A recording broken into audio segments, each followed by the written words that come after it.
하나님 말씀 읽겠습니다. 오늘 우리에게 주신 말씀은 예레미야서 18장 1절에서부터 12절까지의 말씀입니다. 예레미야서 18장 1절에서부터 12절까지 말씀 한 절씩 교독하도록 하겠습니다. 여호와께로부터 예레미야에게 임한 말씀에 이르시되 토기장의 집으로 내려가라. 내가 거기에서 내 말을 내게 들려주리라 하시기로. 내가 토기장이의 집으로 내려가서 본즉 그가 농로로 일을 하는데 진흙으로 만든 그릇이 토기장이의 손에 터짐에 그가 그것으로 자기의 의견에 좋은 대로 다른 그릇을 만들더라. 그때 여호와의 말씀이 내게 임하니라 이르시되 여호와의 말씀이니라. 이스라엘 족속아, 이 토기장이가 하는 것 같이 내가 능히 너희에게 행하지 못하겠느냐? 이스라엘 족속아, 진흙이 토기장이의 손에 있음 같이 너희가 내 손에 있느니라. 내가 어느 민족이나 국가를 뽑거나 부수거나 멸하려 할 때 만일 내가 말한 그 민족이 그의 악에서 돌이키면 내가 그에게 내리기로 생각하였던 재앙에 대하여 뜻을 돌이키겠고, 내가 어느 민족이나 국가를 건설하거나 심으려 할 때 만일 그들이 나 보기에 악한 것을 행하여 내 목소리를 충종하지 아니하면 내가 그에게 유익하게 하리라고 한 복에 대하여 뜻을 돌이키리라. 그러므로 이제 너는 유다 사람들과 예루살렘 주민들에게 말하여 이르기를 여호와의 말씀에 보라 내가 너희에게 재앙을 내리며 계책을 세워 너희를 치료하노니 너희는 각기 악한 길에서 돌이키며 너희의 길과 행위를 아름답게 하라 하셨다 하라. 그러나 그들이 말하기를 이는 헛되니 우리는 우리의 계획대로 행하며 우리의 각기 악한 마음이 완악한 대로 행하리라 하느니라. 아멘. 맹집사 이야기라는 책이 있습니다. 지금은 이제 절판된 지 오래된 책입니다. 시골에서 살고 있는 맹천수 집사님이 신앙생활을 통한 자신의 체험담을 이렇게 엮은 책입니다. 그 중에 요 모양 요 꼴인 나를 위해 라는 제목이 붙은 다음과 같은 이야기가 있습니다. 맹집사님과 같은 교회에 다니는 임집사님이 뇌졸중으로 전신불수가 되었습니다. 졸지에 고동이 불가능하게 된 임집사님은 교회에 가지 못하는 것을 가장 안타깝게 여겼습니다. 그 사실을 알게 된 맹집사님은 하나님께 결단을 하고 기도를 드렸습니다. 하나님께서 휠체어를 주시면 제가 임집사님을 평생 모시고 교회에 다니겠습니다. 어느 날 교회에서 임집사님을 위해 휠체어를 마련해 주셨습니다. 그 다음 주일 맹집사님은 임집사님이 탄 휠체어를 기쁜 마음으로 밀고 교회에 갔습니다. 교회에 함께 맨 앞자리에 앉아서 찬송도 찾아주고 성경도 이렇게 일일이 다 찾아주었습니다. 예배가 끝나자 그 모든 광경을 목격한 성도들은 맹집사님을 입을 모아 칭찬했습니다. 모처럼 선한 일을 했다는 생각에 맹집사님의 마음이 뿌듯했습니다. 주일이 거듭될수록 맹집사님에 대한 교인들의 찬사는 더욱더 높아져 갔습니다.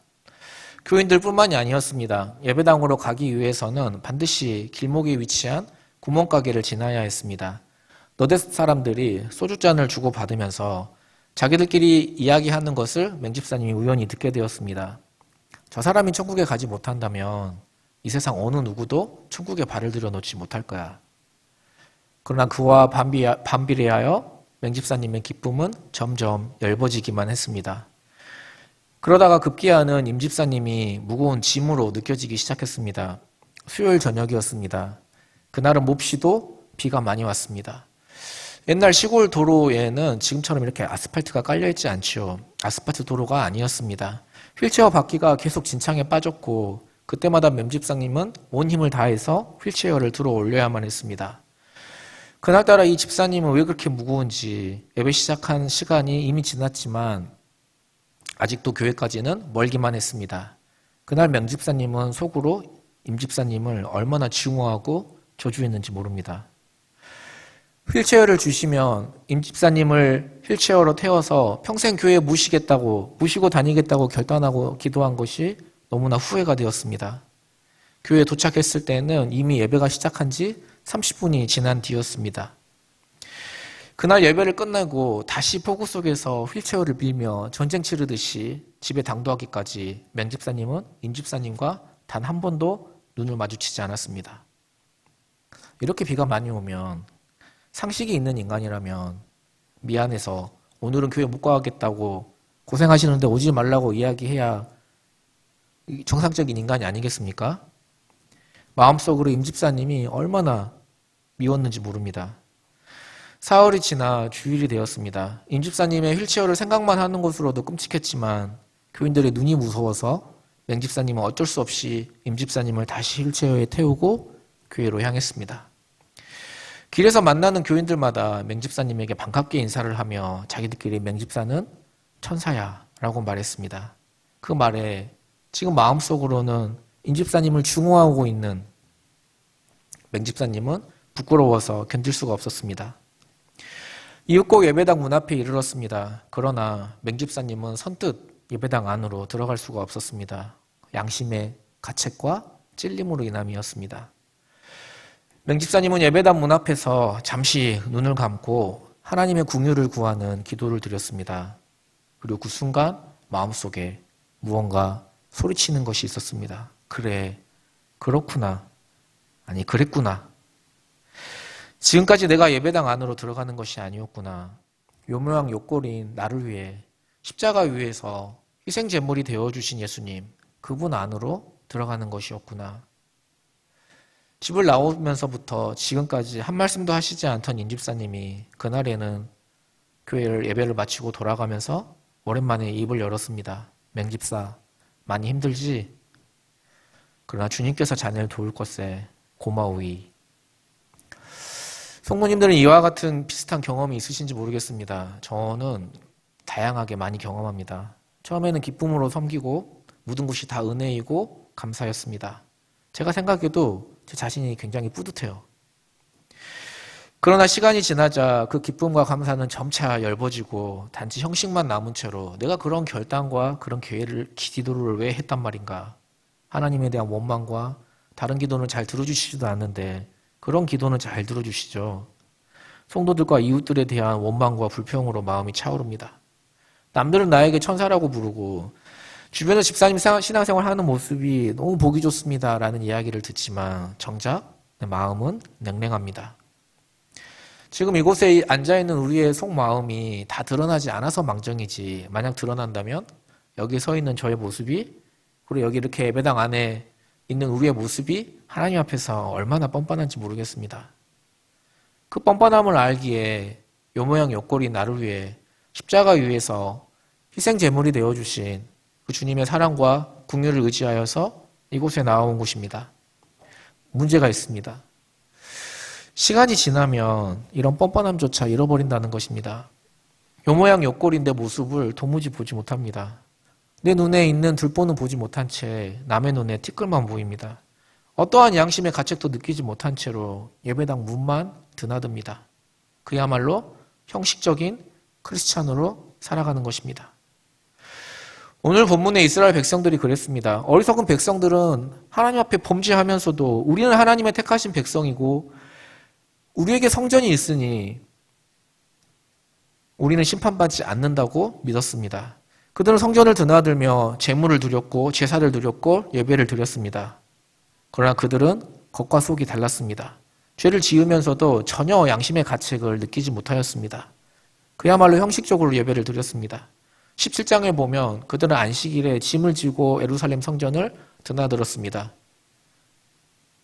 쉽게 이야기하면 안식일에 물건을 사고 파는 장사를 했던 것입니다. 그들은 하나님보다도 돈을 더 사랑하였습니다. 이것이 하나님 보시기에 악했습니다. 하지만 그들은 형식적인 예배로 일관하며 예루살렘 성전을 수시로 다했다며 하나님께 할 일을 다 했다고 생각하고 있었습니다. 그러한 그들에게 하나님께서는 경고하십니다. 우리 2절 말씀 한번 같이 볼까요? 2절 말씀 함께 읽겠습니다. 시작. 너는 일어나 토기장의 집으로 내려가라. 내가 거기에서 내 말을 내게 들려주리라 하시기로. 예레미야 선지자에게 너는 일어나 토기장이의 집으로 내려가라고 말씀하십니다. 예레미야는 순종하여서 토기장이의 집으로 갔습니다. 그곳에서 무엇을 보게 됩니까? 우리 3절, 4절 말씀 한번 같이 볼까요? 3절, 4절 말씀 연속해서 읽겠습니다. 시작. 내가 토기장이의 집으로 내려가서 본즉 그가 농로로 일을 하는데 진흙으로 만든 그릇이 토기장이의 손에서 터짐에 그가 그것으로 자기 의견에 좋은 대로 다른 그릇을 만들더라. 하나님께서는 에레미야 선지자에게 토기장이를 보게 하십니다. 토기장이는 그릇이 원하는 모양대로 나오지 않으면 부수고 다시 다른 그릇을 만듭니다. 그 토기장이의 모습을 보게 하신 후에 하나님은 이렇게 질문하십니다. 내가 이 토기장이와 같이 이렇게 이스라엘에게 하지 못하겠느냐라고 말씀하십니다. 우리 6절 말씀 한번 같이 볼까요? 6절 말씀 함께 읽겠습니다. 시작.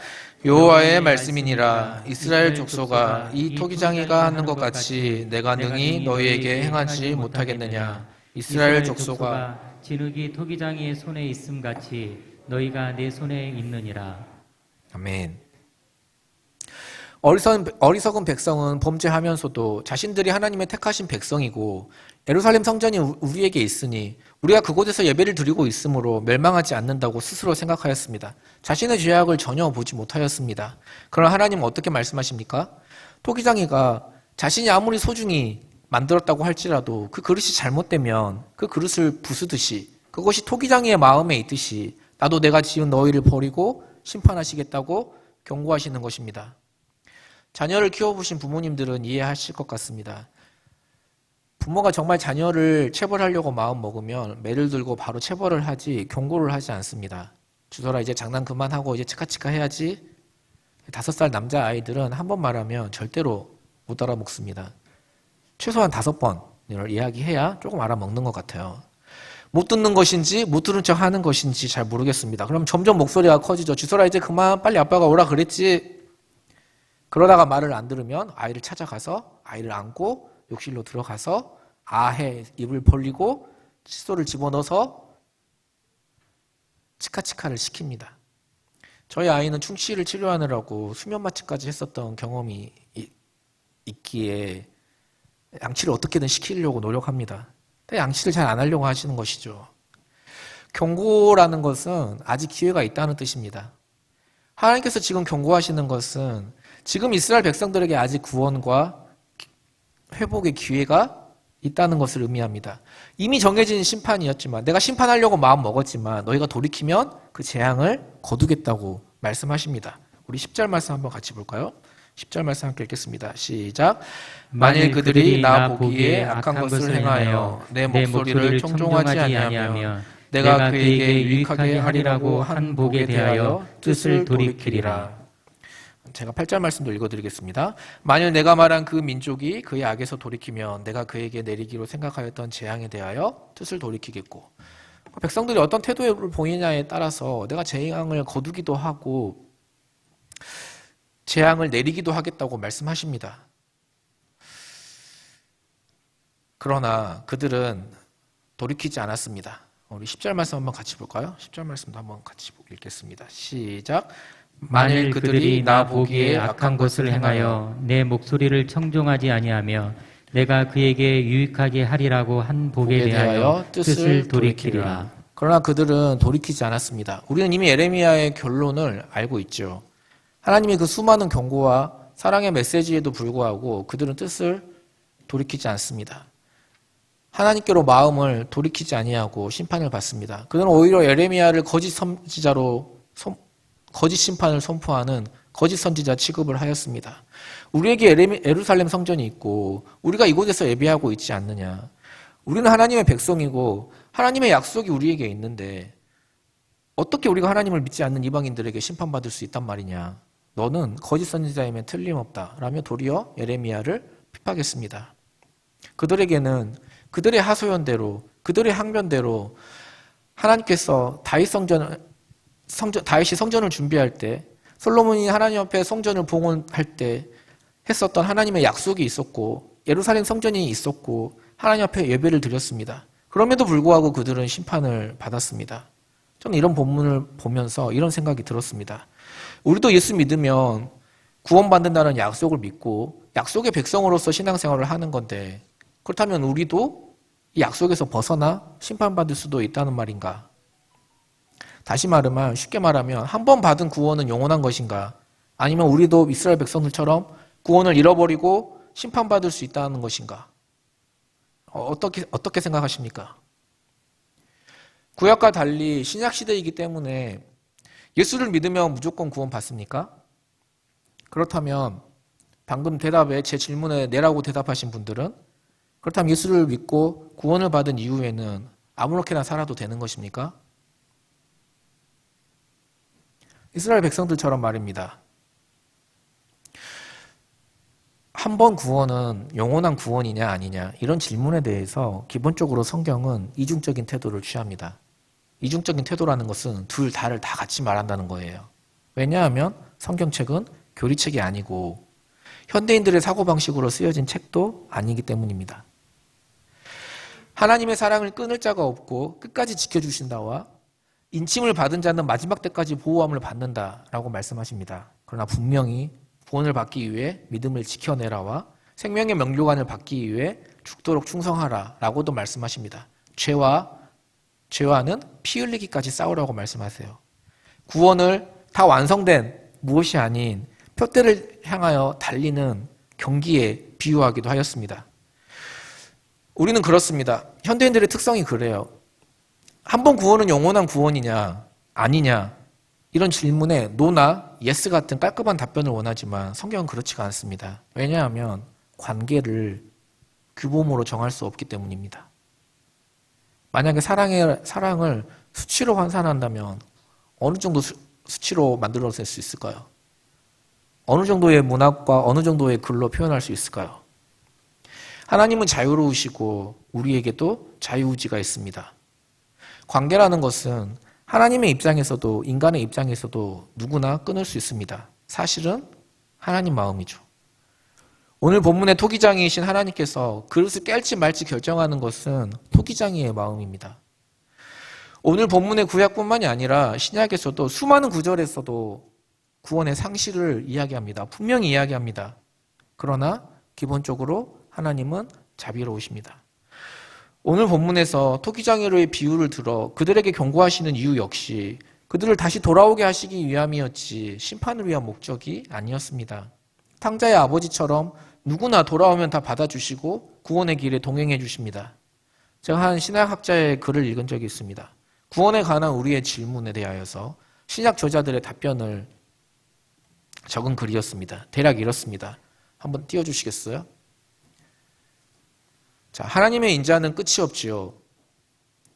신약의 저자들이 대답합니다. 그럼요. 저희는 의지도 약하고 연약하여서 구원을 잃을까 두렵습니다. 신약의 저자들이 대답합니다. 염려 마세요. 하나님은 자비로우시고 우리에게 성령을 주셨으니 반드시 지켜주실 거예요. 자, 우리의 진짜 궁금한 질문입니다. 한 번 구원은 영원한 구원입니까? 아무렇게나 살아도요? 신약의 저자들입니다. 말도 안 되는 소리 하세요. 하나님을 그렇게 함부로 대하지 마세요. 그런 자들은 영원한 멸망을 경험할 것입니다. 신약에서 영원한 구원은 어떤 교리나 깔끔하게 맞아떨어지는 공식이 아니라 관계성에 관한 내용입니다. 토기장이신 하나님과 그릇인 나와의 관계에 있는 것입니다. 이스라엘 백성들은 종교적인 껍데기만 붙들고 정작 하나님과의 관계는 멸시하였던 것입니다. 성경에서 구원은 관계에 대한 이야기지 어떤 공식, 예수 믿으면 천국 간다 이런 게 아니에요. 그런 이스라엘 백성들에게 하나님은 토기장이의 비유를 들어서 경고하고 계시는 것입니다. 크게 성공한 기업가가 있었습니다. 사업이 너무 잘 되는 바람에 알만한 사람은 다 알 정도로 유명세를 탔습니다. 하지만 사업에 성공한다고 해서 가정에서도 성공하는 것은 아니지요. 사업은 성공했지만 아내와의 관계가 매우 나빴습니다. 두 사람은 별거를 시작했고 이혼이 초읽기에 들어갔습니다. 그러나 어느 날 기업가는 그동안 자신이 쌓아올린 이 명성이 이혼 때문에 타격을 입게 되지는 않을까 걱정이 되었습니다. 그는 즉시 아내를 찾아갔습니다. 어떻게든 아내의 마음을 달래서 관계를 회복하려는 속셈이었습니다. 그러나 두 사람 사이에 흐르는 분위기는 이루 말할 수 없이 냉랭했습니다. 마음이 다급한 남편이 먼저 입을 열었습니다. 사실 관계가 냉랭했다고 할지라도 상대방의 따뜻한 말 한마디에 마음이 풀리기도 하는 것이 사람의 마음 아니겠습니까? 그러나 남편이 따뜻하게 말을 해도 살갑게 말을 걸어도 아내의 표정에는 전혀 변화가 없었습니다. 그러자 생각보다 분위기가 심각하다고 느낀 남편은 아내의 눈치를 보기 시작했습니다. 그때 드디어 아내가 입을 열었습니다. 부탁이 있어요, 여보. 들어주실 수 있어요? 이에 남편은 기다렸다는 듯 얼른 대답했습니다. 그래, 들어줄 테니까 다 말해봐. 아내가 말했습니다. 다른 건 다 필요 없으니까 나 좀 행복하게 해주세요. 이 뜻밖의 말에 남편은 깜짝 놀랐습니다. 행복하게 해달라고? 그럼 지금까지 나랑 살면서 하나도 행복하지 않았다는 이야기야? 당신이 도대체 행복하지 않을 이유가 뭐야? 돈이 부족해? 뭐가 부족해?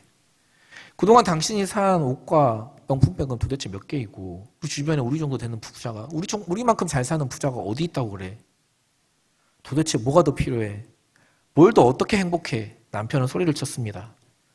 그러나 아내는 조금의 감정에 동요도 없었습니다. 사실 따지고 보면 그만한 남편도 없었습니다. 생각해 보십시오. 사업한다고 망해가지고 아내 속썩이고 자식들 고생시키는 남편들이 얼마나 많습니까? 그나마 이 남편은 사업에 성공하여서 유명한 데다가 돈까지 꽤 많이 벌었으니 꽤 괜찮은 편이죠. 현실적으로 생각하면 감사할 것이 많을 법도 한데 그래도 여전히 아내의 표정은 냉랭했습니다. 당신이 그렇게 자랑스러워하는 돈, 집, 명예, 그런 거 저 필요 없어요. 그런 건 당신이나 가져요. 저는 다른 걸 원해요. 그거 하나면 저는 정말 행복할 것 같아요. 대체 그게 뭔데? 날카로운 눈초리로 바라보는 남편에게 아내는 간절한 표정으로 이렇게 말했습니다. 당신 마음을 주세요. 이에 남편의 얼굴이 잿빛이 되었습니다. 놀랍게도 그는 정색을 하며 이렇게 말했습니다. 안 돼. 다른 건 다 줘도 그건 못 줘. 내 마음 줄 여자는 따로 있어. 누구에게나 인생에서 가장 중요한 것, 핵심이 되는 것은 따로 있습니다. 그것은 사랑일 수도 있고 사람이나 일, 성공일 수도 있습니다.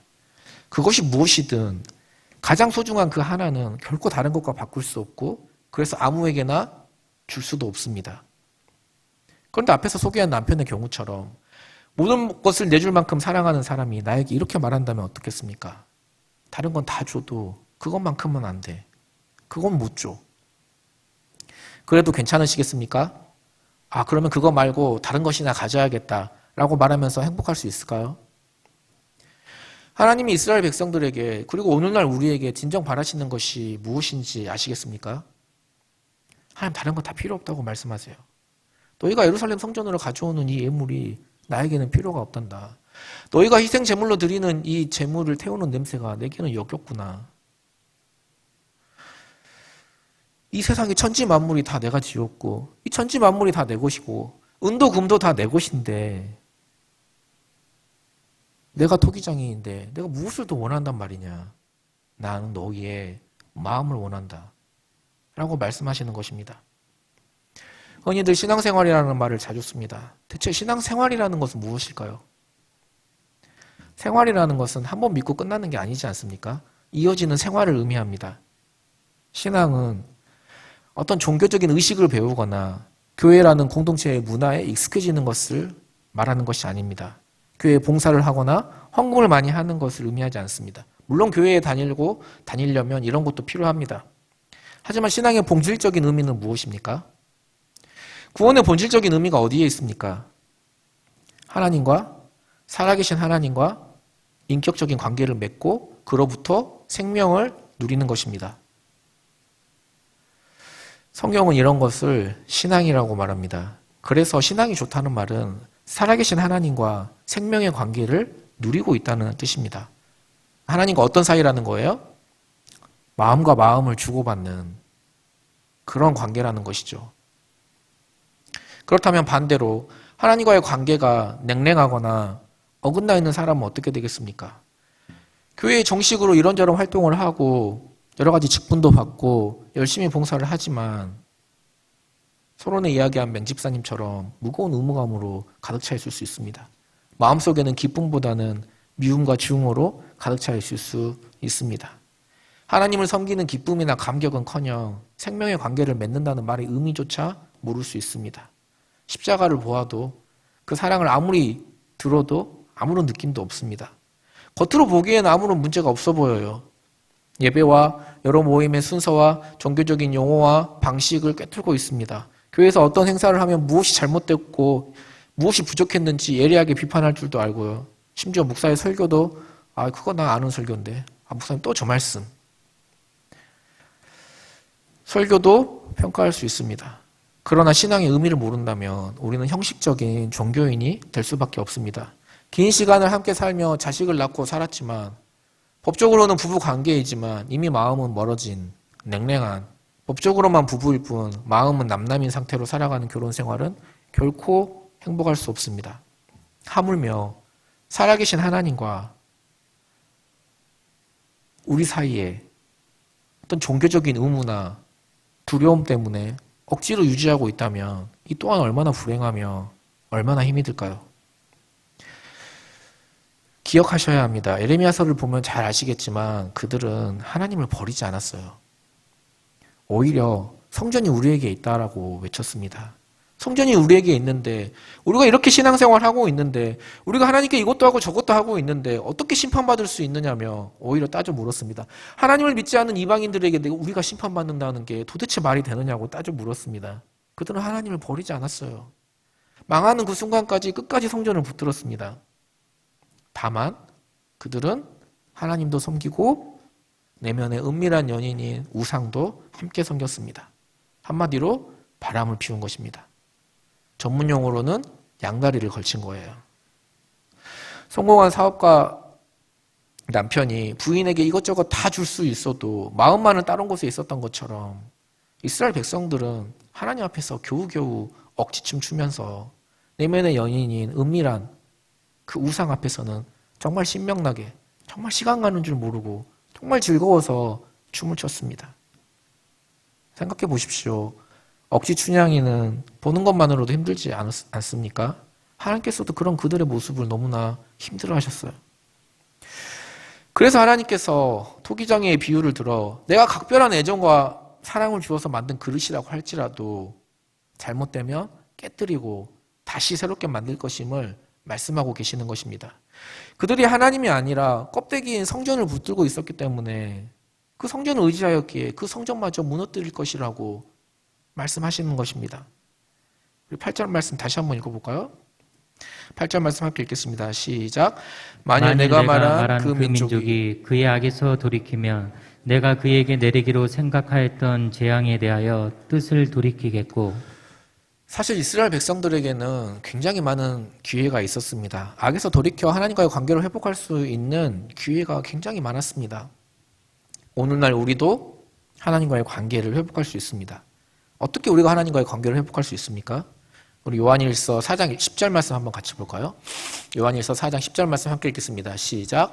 사랑은 여기 있으니 우리가 하나님을 사랑한 것이 아니요 하나님이 우리를 사랑하사 우리 죄를 속하기 위하여 화목제물로 그 아들을 보내셨습니다. 아멘. 우리가 드리는 그 무엇이 아니라 우리가 하나님께 행하는 그 어떤 행위가 아니라 그분의 사랑만을 근거로 내가 사랑받는 존재임을 여러분 믿을 수 있겠습니까? 만약에 그렇다면 내가 한없이 부족할 때도 요 모양 요 꼴인 나도 하나님의 사랑 때문에 다시 일어설 수 있습니다. 그가 우리를 사랑하기에 그것뿐이죠. 우리는 지금 예배당 안에 모여있지만 그냥 예배당 안에 모여있는 것이 아닙니다. 요 모양 요 꼴인 나를 위해 십자가 위에서 희생제물이 되어주신 주님, 그분 안에서 그 사랑 안에서 우리는 예배하고 있는 것입니다. 여러분에게 진지하게 질문하고 싶습니다. 요즘 하나님과의 관계는 어떻습니까? 내 마음 중심 깊은 곳에서는 은밀한 곳에서 무엇이 자리 잡고 있습니까? 내가 정말로 기뻐하는 대상, 내가 정말로 즐거워하는 대상은 무엇입니까? 그 대상이 만약 하나님이 아니라면 오늘 본문의 이스라엘 백성들과 우리의 모습이 크게 다르지 않음을 깨달으셔야 합니다. 제가 오전에 주일 오전 예배가 끝난 후에 우연히 교회 바닥에 떨어져 있는 주보를 줍게 되었습니다. 주보에는 여러 가지 그림들과 낙서들이 휘갈겨져 써 있었습니다. 저는 궁금한 생각이 들었어요. 설교를 어떻게 요약을 했을까?